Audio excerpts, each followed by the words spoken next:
వాళ్ళకి టైం ఇవ్వాలి, వాళ్ళు కూడా చేస్తారనే ఉద్దేశంతో ఉండలేదు. కానీ వాళ్ళు మాట్లాడే మాటలకు చేష్టలకు మేము అదే విధంగా మాట్లాడాలంటే కొద్దిగా మాకు సంస్కారం అడ్డం వస్తుంది. ఆ మాటలు మాట్లాడడానికి మాకు అంత రావు. ఆ విధంగా మాట్లాడడానికి సంస్కారం అడ్డం వస్తుంది. నేను ఎప్పుడు 15 నెలల నుంచి కూడా మేము కూడా వాళ్ళు ఇది చేస్తలేరు, వీళ్ళు అది చేస్తలేరు, మేము మాట్లాడాలి. ఒక్కసారి మొన్న ఏమైందంటే ఉన్న ఎమ్మెల్యే గారు చౌరగూడెం మండలం పోయి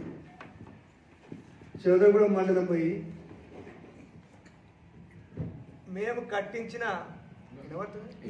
కట్టించిన రైతు వేదికలనే మీటింగ్ పెట్టి గత పాలకులు గొప్పలు చెప్పుకున్నారు కానీ ఈ మండలానికి ఏం చేయలేదు అన్నారు. గత పాలకులు గొప్పలు చెప్పుకున్నారు కానీ మండలానికి ఏం చేయలేని మేము కట్టించిన రైతు వేదికల్లో మీటింగ్ పెట్టి అన్నారు. నేను ఒకసారి చేతులు పోయినా, ఒక్కసారి మేము ఈ 2 నెలల కిందనో 15 రోజులు నాకు అంత ఐడియా ఆడిపోయినాడు. మన ప్రెస్ మిత్రులతో మాట్లాడుకుంటా ఇట్లా ఆయన అన్నాడు కదా, మీరు ఒక్కసారి నిజమేదో తెలుసుకోండి, వాస్తవం నిజం తెలుసుకోండి. మేము రాకముందు 65 ఏళ్ళ నుంచి ఈడ మండలంలో ఎన్ని బీట్ రోడ్లు ఉన్నాయి పడ్డాయి అంటే వాళ్ళు చెప్పి 2 బీట్ రోడ్లు అయినాయి. ఇప్పుడు అంటే ఎవరికైనా ఏ ఊరికి మిగిలిన అన్ని రోడ్లు బీట్ రోడ్లు అయిపోయినాయి. అంటే సబ్ స్టేషన్లు గత 65 ఏళ్ళ ఎన్ని సబ్ స్టేషన్లు అయినాయి మండలంలో, మేము 10 ఏళ్ళలో ఎన్ని చేసినామని నేను అన్నా. అంటే కాంగ్రెస్ గవర్నమెంట్ ఏమో ఎదురులోటి సబ్ స్టేషన్ చేసింది, తెలుగుదేశం గవర్నమెంట్ ఏమో చదువుకోవడం చేస్తే అప్పుడు ఎమ్మెల్యే గారు వీరన్నపేట కాడ వేసింది. తెలుగుదేశం గవర్నమెంట్ సబ్ స్టేషన్ చేసి కాంగ్రెస్ ఓటు చేసింది 65 ఏళ్ళ. మేము వచ్చి 3 చేసాం. 3 ఇట్లా తుమ్మలపల్లి కంప్లీట్ అయింది, చెరుగూడ కంప్లీట్ అయింది. అది గుంజల్పాడు దగ్గర కాంట్రాక్ట్ మాస్టర్ పెట్టిన ఆయన ఇంకా పెండింగ్ ఉంటుంది. అట్లాగే చెప్పినాం. ఇక డెవలప్మెంట్ మిగిలిన మండలం చూడు ఎన్ని సీసీ రోడ్లు, ఈ ఊళ్ళో ఏడు చూడు ఎంత డెవలప్మెంట్ మంచిగా వాళ్ళు చూడమని చెప్పినాం. గదే చెప్పిన అంత కలిపేది వాస్తవం తెలుసుకుని అంటే వాళ్ళు నిజమే సార్ అన్నారు. అదే అన్నారు. మేము మాత్రం ఏం మనిషి అన్నది. కానీ మాట్లాడే విధానంలో మొన్న లక్ష్మీదేవిపల్లి గురించి మేమేం చేయలేదు అని అన్నాడు. లక్ష్మీదేవిపల్లి మేము చేయలేదు, ఇప్పుడు చేస్తే మంచిదే కదా, సంతోషమే కదా. లక్ష్మీదేవిపల్లి అనే ప్రాజెక్టు విషయం, లక్ష్మీదేవిపల్లి అనే ఊరు విషయం ఆడలేదు. ఓ రిజర్వాయర్ కట్టాలి ప్రాజెక్ట్ అనే విషయం ఏ రాజకీయ పార్టీకి కానీ ఎవరికి కానీ గతంలో కేసీఆర్ రాకముందు తెలుసునా? ఎవరన్నా లక్ష్మీదేవిపల్లి పేరని యాద చేసిన ఎవరన్నా? కానీ కేసీఆర్కు ఆయన ఉన్న ఆలోచనతోటి లక్ష్మీదేవిపల్లి దగ్గర ఒక రిజర్వాయర్ ప్రాజెక్ట్ కట్టి అక్కడ కట్టే ఇది నెత్తి మీద కుండ పెట్టుకున్నట్టు అన్ని ప్రాంతాలకు తెలియాలని చెప్పారు. నేను మీతోటి ఇంతకుముందు కూడా చెప్పారు చాలామంది. ఆ లక్ష్మీదేవిపల్లికి వెళ్ళి నది పోతలేదు, మధ్య ఆనకట్ట కట్టనికి ఏదైనా కట్టనికి లక్ష్మీదేవిపల్లి నది పోతుంటే ఎందుకు మట్టి తట్టడం అని చేస్తలేరు, ఏం స్టార్ట్ చేస్తలే అనాలి. కానీ లక్ష్మీదేవిపల్లికు కృష్ణానది నుంచి ఎత్తిపోసుకుంటూ రావాలి, కృష్ణానది నుంచి ఎత్తిపోతలకు రావాలి. అందులో 6 రిజర్వాయర్లు సాంక్షన్, పాలమూరు రంగారెడ్డి స్కీమ్లో 6 రిజర్వాయర్లు. 5 అయిపోయినాయి కంప్లీట్. ఉదాహరణ మీరు కూడా చూసి ఎవరైనా పోతే చూసిరండి. 5 రిజర్వాయర్లు ఏ స్థాయిలో ఎన్ని టన్నులు అయినాయి, ఎన్ని కాలువలు అయినాయి, ఎంత వర్క్ అయింది తెచ్చిపోతుంది. 5 అయిపోయినాయి, 6వది కావాలి. 5 కంప్లీట్ అయినా 6వది కావాలి. 6వది చేస్తే మంచి పేరే వస్తుంది కదా మీకు, ఉదాహరణ మంచిదే కదా, మీకే పేరు వస్తుంది కదా. ఇంకోటి ఏం చెప్పినా, మేము లక్ష్మీదేవిపల్లి ప్రాజెక్టు సార్ గారు ఇప్పుడు హెలికాప్టర్లు పాటలు వచ్చిన కలెక్టర్లు వచ్చినప్పుడు ఇదే పార్టీ వాళ్ళు కాంగ్రెస్ వాళ్ళు దాన్ని అడ్డగించుకున్నారు. కొంతమంది ఏమో డబ్బులు ఎక్కువ, అది మంచిదే, డబ్బులు ఎక్కువ వేయాలన్నమాట మంచిది. కానీ రామ్మోహన్ రెడ్డి గారు ఇప్పుడు కావలసిన మీరు ఆయన పక్కనే ఉండరు, అడిగి తెలుసుకురా ఊరు. రామ్మోహన్ రెడ్డి గారు ఇప్పుడు ప్రస్తుతం ఎమ్మెల్యే, ఆయన వచ్చి ఇక్కడ ప్రాజెక్ట్ వద్దని ధర్నా చేసిన, ఆయన్ని ధర్నా చేసింది కదా, ధర్నా చేసడం అది పద్మారం వచ్చి నిరసన వెళ్ళిపోయి వద్దు ప్రాజెక్ట్ అని, మేము దానికి కట్టలేమన్నావు. ఆయన వద్దాడు. మేమేం చేసామంటే ఆ ఊరిలో మాజీ సర్పంచ్ నారెడ్డి, ఈ వీడున్న పెద్దలంతా కలిసి ఆ పద్మారపూలు కలిసి పోయి చాలా ఊళ్ళు పోతుంది. పద్మారము, లక్ష్మీదేవిపల్లి, ఎల్కగూడెము చాలా ఊళ్ళు పోతుంది. చాలామంది ఏడ్స్తే మేము అంతా పోయి ఏం చేసామంటే హైదరాబాద్ పోయి ఆ ఇరిగేషన్ డిపార్ట్మెంట్ పోయి ఇది అంత అవసరం ఎందుకు, పెద్ద 10 TMCకి ముఖ్యమంత్రి కేసీఆర్ అప్పుడు 10 TMC పట్టే నీళ్ళు పట్టే రిజర్వాయర్ కట్టాలని మేము వద్దు, మేము అడిపోయి చెప్పి వద్దు, అంత అవసరం లేదు, అది ఎట్లా నెత్తి మీద కొండ ఉన్నట్టే ఉంటుంది నీళ్ళు. కాబట్టి తక్కువ చేస్తే భూములు మిగులుతాయి, ఇబ్బంది భూములు గ్రామాలు మునక్కుంటాయి అని 2.8 టీఎంసీకి డిజైన్ చేసాం. 2.8కి అంటే కొంత ఫారెస్ట్ వస్తే అక్కడ పోయేటాడు ఫారెస్ట్కు అక్కడ ఊరు పక్కన ఊరు కొంత తీసుకొని మాతానలాగా 16 కొన్ని భూములు పోయేట విషయం. అందులో మంచి భూములు ఉన్నాయి, భూములు మంచి ఫస్ట్ క్లాస్ భూములు ఉన్నాయి. వాళ్ళకు కూడా ఆ భూములు పోయిన వాళ్ళకి కూడా మేము వాళ్ళ కండిషన్ వాళ్ళకి ఏం చెప్పినామంటే వాళ్ళకి ధర మంచి ధర కట్టియాలి, దాంతోపాటు ఫిషరీస్ సొసైటీ అంతా బాగా సభ్యత్వం ఇప్పించాలి, ఇస్తే వాళ్ళు బతారు, ఎస్సీలోనే బతారు అనేది. అట్లా మేము చేసాం. దానికి ఇట్లా అడ్డుపడ్డారు, అప్పుడు అడ్డుపడితే అడ్డుపడ్డారు. ఇప్పుడు తట్టెనమని ఏంటంటే అక్కడ నేనైనా నది పోతలేదు, అక్కడ కట్టేయనికే కిందికి వెళ్ళి లిఫ్టులు చేస్తూ రావాలి. 5 కంప్లీట్ అని ఆ రోజు చేయండి, మీరే ఒక్కటి మిగిలింది ఆ రోజు చేయండి. బట్టి విక్రమార్క గారు వచ్చి అందరూ వచ్చి చేయండి, మంచిది కదా. 5 అయిపోయినాయి, 6 కదా, ఒకటే ఉండదు కదా, చేసేయండి, కంప్లీట్ అయిపోతాయి. ఆ లక్ష్మీదేవపల్లి స్టార్ట్ చేయకముందు ఏమన్నా ఉదండపూర్కి వెళ్ళి ఇక్కడ నన్ను వస్తాయి నీళ్ళు అంటే ఉదండపూర్ కూడా కాలువల ద్వారా నీళ్ళు వచ్చేటట్టు ఏదో ఉదండపూర్ కాలువల ద్వారా అంటే అమ్మపూర్ దగ్గర అనుకుంటా. ఒకటి ఏంటంటే ఇప్పుడు ఉదండపూర్ నుంచి లక్ష్మీదేవపల్లికు నీళ్ళు పోవాలంటే దాదాపు నేను అనుకుంటే అమ్మపూర్ వద్దకు ఓపెన్ కెనాల్ వస్తుంది, ఓపెన్. ఆ నుంచి టన్నల్ పోవాలి లక్ష్మీదేవపల్లికి. అయితే ఓపెన్ కెనాల్ నుంచి మనం ఇక్కడ అమ్మపూర్ దగ్గర తీసుకుంటే మన షాద్నార్ కూడా నీళ్ళు వస్తాయి. షాద్నార్ అంటే పరగనార్కు 11,360 ఎకరాలకు, కొత్తూరుకు 6,161 ఎకరాలు, అదేవిధంగా నందిగామకు 7,789 ఎకరాలకు, కేశపేటకు 24,512 ఎకరాలకు, కొందూరుకు 821. కొందూరు అంటే ఒక అనేది ఈ పాత ఐరాలకు వస్తాయి కింది అంటే అమ్మపూర్కి వెళ్ళి కాలువ ద్వారా ఇచ్చేటట్టు డిజైన్ చేసాడు. చెల్లు నింపాలి, నీళ్ళు ఇవ్వాలని.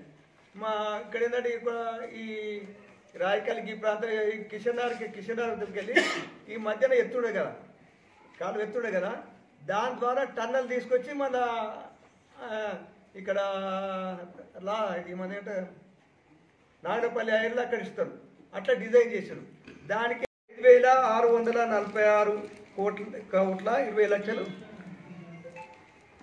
డబ్బులు మంజూరు చేసి టెండర్ విలువని కూడా ఈఎన్సీ గారు ఆర్డర్ ఇచ్చింది. ఈఎన్సీ గారు కూడా ఆర్డర్ ఇచ్చారు. డేటు 1/5/2023 1/5/2023 నాడు ఇచ్చాడు టెండర్ విలువ మాట. సరే గవర్నమెంట్ మారింది, సరే అది ఎప్పుడు తెలియదు, వాళ్ళ ఇష్టం చేసి చెప్పాలి. ఇంకోటి మొన్న ఏమన్నా అంటే లక్ష్మీదేవపల్లి ప్రాజెక్ట్ అయిన దాకా ఓట్లు అడిగినాను. నేను చేసిన పల్లే సరిగ్గా చెప్పుకోను. ఎవరన్నారో మోహన్ రెడ్డి గారికే గుర్తు అన్నమాట. ఆయన గుర్తు ఎవరన్నమాట, ఆయన గుర్తు మోహన్ రెడ్డి గారికి. అప్పుడు నీకు విన్నవే మాట అన్న అన్న మధ్య ఉంటుంది అది నేను అన్నానండి. నేను ఆ మాట చేసినవే చెప్పుకోను. ఎప్పుడైనా నా నుంచి 100% నేను చేయగలుగుతా అని నమ్మకం ఉన్నవాడు చూస్తాను చెప్తా. చాలామంది కొంతమంది అంటున్నారు చూస్తాను చెప్తాను అంటారు కదా చెప్తాను. నేను ఆ మాటనే లేదు. నేను లక్ష్మీదేవపల్లి అయిందాక నేను ఓట్లాడగాని కాబట్టి లక్ష్మీదేవపల్లి ఇది అయిపోయి నెక్స్ట్ అదే ఉండేది. మా ఎడ్యుకేషన్ మీటింగ్ అయింది కదా, వచ్చేంతవరకు అంతవరకు నీళ్ళు ఇస్తాము కాలువల ద్వారా. వీలైతే లక్ష్మీదేవపల్లి గంట లక్ష్మీదేవపల్లి అయినా కానీ కొన్ని ఉండవు.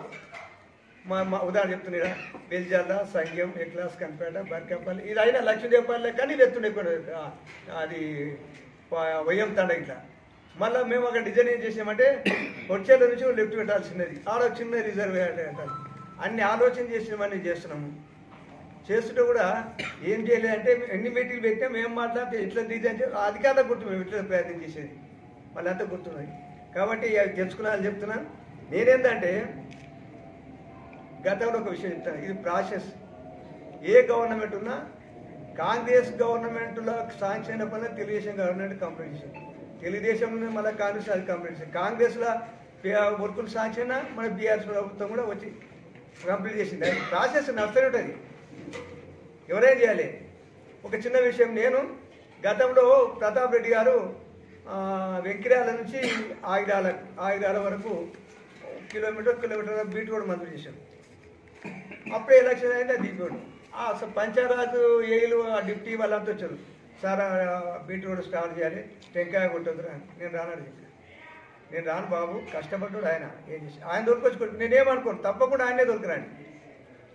ఆయన ఒకవేళ మీరు అడిగిన 2-3 సార్లు అడిగినా అంటే మీరు పని చేయండి, సార్లు చేయండి, పని చేయకండి. కానీ ఆయన అడిగినాకనే చేయండి. అడిగిన మేము ఒకటి చేసి నేను చేసుకున్నాను ఎప్పుడు చెప్పలేను. నేను ఒకటి చేసింది నేను చేసిన సరికి మీరు అంత గుర్తు ఎంతమంది ఎన్ని మీటింగ్లు పెడితే మేము అనుకుని 2-3 సార్లు మీటింగ్ పెట్టవచ్చు. ఊరికి అడిగితే కూడా అది. అయితే ఇంకోటి గుండ్గాలకి వెళ్ళి శంకరరావు సాబు నీళ్ళ కొరకు బాగా ప్రయత్నం చేసింది. వానికి మధ్యాహ్నం కొంతమంది గ్రామాల ఓ డిఎస్పీ అనేవాడు ఆయన చాలా ఇబ్బంది పెట్టి పొలంలోకి వెళ్ళకుండా ఊళ్ళోకి వెళ్ళిస్తే చాలా రోడ్డు పడడానికి చాలు. మేము వచ్చిన తర్వాత కూడా చేసాం, మేము సబ్బు కట్టినామని. కానీ కొన్ని రోజులు నడిచింది. మిషన్ పై లేకపోతే కష్టపడు అది చేసినాము. కొన్ని రోజులు వచ్చినాయి, మంచి సక్సెస్ కానీ. మేము ఆయన చెప్పినా శంకరరావు సాబు చేసినా చెప్పేది, ఎవరు చేసే పని వాళ్ళు చెప్తే నేను ఏ పని చేసినా ఎవరు చేసినా చెప్తా. కానీ అట్లా చెప్పకుండా ఇట్లా మాట్లాడితే బాగుండదేమో నేను అనుకుంటాను. అదేవిధంగా నేను కొన్ని విషయాలు పాలిటెక్నిక్ కాలేజ్ మీద చెప్పండి. నేను ఉదాహరణ చెప్తాను, మాట్లాడినందుకు వస్తున్నాను.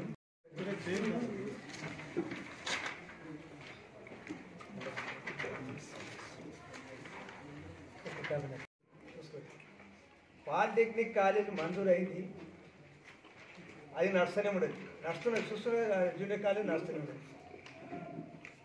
దానికి కూడా బిల్డింగ్ కొరకు 6,49,000 కొంత బిల్డింగ్ కొరకు 6,49,000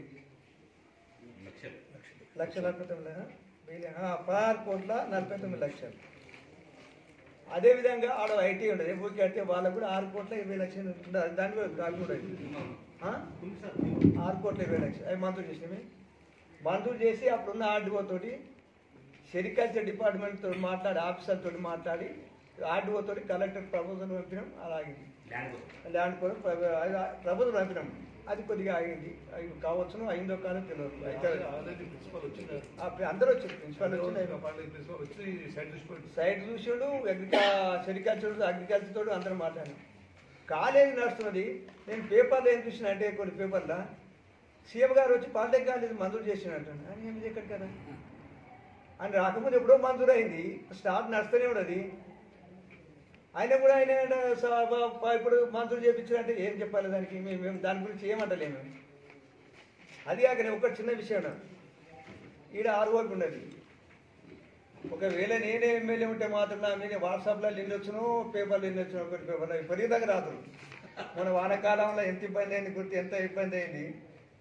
ఆర్ఓబి మేము ఇప్పుడు ఆ శ్రీనివాస్ ఉన్నాడు, మీరు తెచ్చుకొని కౌన్సిలర్ శ్రీను ఉన్నాడు. ఎంత ఇబ్బంది అంటే చెప్పునే. ఆ ఆర్ఓబి ఏ రోడ్ మీద అంటే షాద్నాటు మక్తబాదారం రోడ్ మీద. ఆర్ఓబి షాద్నాటు మక్తబాదారం రోడ్ మీద ఆర్ఓబి. అది ఆర్ఓబి మంజూరు చేసామన్నా. మంజూరు చేసిన తర్వాత ఏమైందంటే ఈ రైల్వే ట్రాక్ మీద కరువు తీయరు, సక్కని తీస్తారు. సక్కని తీస్తే ఇండ్లు చాలా పోతుంటే వాళ్ళు సీనియర్లు చాలామంది వచ్చారు. మళ్ళీ మేము వాళ్ళ నాయక వాళ్ళు కూడా వచ్చారు. సౌత్ సెంట్రల్ రైల్వే జోన్ సి దగ్గరికి పోయి ఆ కరువు మార్పిస్తాను చాలా ఇబ్బంది పడ్డాము. వాళ్ళు ఏమనంటే ఇట్లా రోడ్డు పోటీ పోని మా సంవత్సరం పోయినా సరే కానీ మేము భూములు అమ్ముకొని వచ్చి ఇల్లు కట్టుకున్నామని అడవిలో ముస్లింలు అయితే చాలా వేస్తున్నాం. ముస్లింలు వచ్చిన దానికి అడవిలో మా జీవితం ఖరాబ్ అవుతుంది, అట్లా మార్చామంటే అది చాలా ఇబ్బంది అయితే మేము మార్చాము. ఇక్కడ అండర్ పాస్ స్టార్ట్, అక్కడ ఫ్లైఓవర్ పెట్టని చేసాం. ఇట్లా వచ్చే సక్కన అండర్ పాస్, అదే ఈ గణేష్ గార్డెన్ సక్కన అండర్ పాస్ స్టార్ట్ మార్చినాక వీళ్ళు వచ్చారు. వాడు కాంట్రాక్టర్ ఫాస్ట్ చేసే కాంట్రాక్టర్ వచ్చారు, వాడు ఎప్పుడో అయిపో కంప్లీట్. అయితే మైలు వచ్చేమనంటే అది మా డిజైన్ మంచి లేదు, ఇక్కడ కూడా ఫ్లైఓవర్ మంచిది మేము వద్దాని లేక ఎందుకు చేస్తాం అంటామా? ఎందుకంటే మంచిదే కదా, మనం చేయలేక వాళ్ళు చేస్తాం మంచిది. మరి సంవత్సరం ఆయన చేయలేదు, సంవత్సరమే కదా, సంవత్సరానికి ఎక్కువే కదా. మేము దానికి ఎందుకు చేస్తాం అన్న మనం మనం విమర్శించినాం, వద్దన్నామా? దాన్ని కూడా ఏమంటే స్వార్థం కొరకు స్వార్థం అంటే ఏమన్నా ఇల్లుడయా? పైన ఆన్లైన్ పైన వచ్చాడు, తెలుసుకొని మీరు అందరూ పిలిచారు. సీను కోసం వీళ్ళ ముందు వీళ్ళకి వచ్చిన వాళ్ళు వచ్చారు విలేకరులు ప్రజలు వాళ్ళ విజ్ఞప్తి పూర్వకం మేము మార్చినవి. వాళ్ళకు చాలా ఇబ్బంది అయింది. వాళ్ళ రేట్సులు ఎవరికి ఇబ్బంది కాకుండా మళ్ళీ కొద్దిగా కరువు పెట్టించి మళ్ళీ రోడ్డు పోతే సంవత్సరం ఇల్లు పోతాయి. కాబట్టి అట్లా మార్చితే స్టార్ట్ అయింది. స్టార్ట్ అయినాక వీళ్ళు వచ్చాక మీరు డిజైన్ మార్చితే మంచిది ఏమన్నా వద్దన్నాం.